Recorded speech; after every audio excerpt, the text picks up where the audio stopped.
È una cosa molto importante per noi volontari che ci mettiamo in gioco quotidianamente per il cittadino. A noi infatti quello che ci basta un grazie. Noi siamo abituati a fare questo, lo faremo ancora.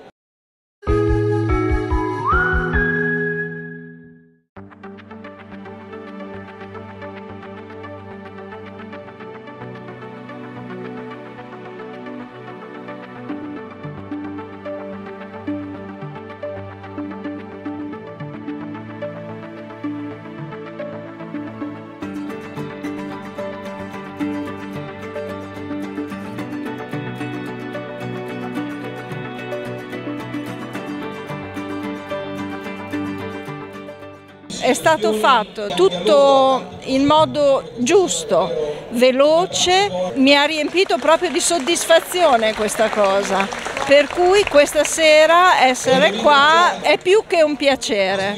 L'ho sentita, sì, e subito non credevo che fosse una cosa del genere. Noi siamo arrivati qua praticamente 20 minuti dopo, pensavamo veramente che ci fosse stato un incidente molto più grosso. Ci aspettavamo più feriti, più morti, ma fortunatamente dopo insomma un po' le cose sono ridimensionate, pur comunque capendo che è stato un incidente molto grave.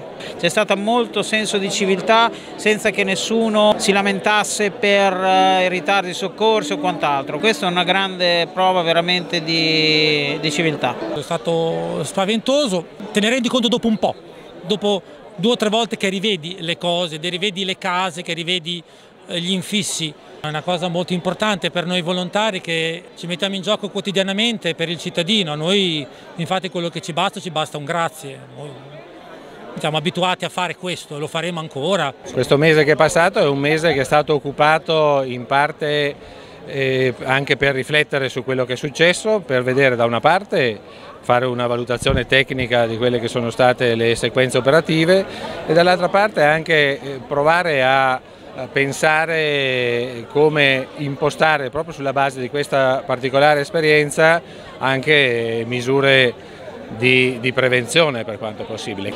Ricordo di un evento che abbiamo visto sui testi, che abbiamo visto in alcuni eventi mondiali che stanno nelle banche dati, che abbiamo studiato in esercitazioni e in sperimentazioni. Non è andato bene, è andato molto bene. È stata un'esperienza tragica, ma un'esperienza alla quale abbiamo saputo reagire insieme bene. È una bella occasione per ribadire quello che siamo Bologna, siamo fatti così.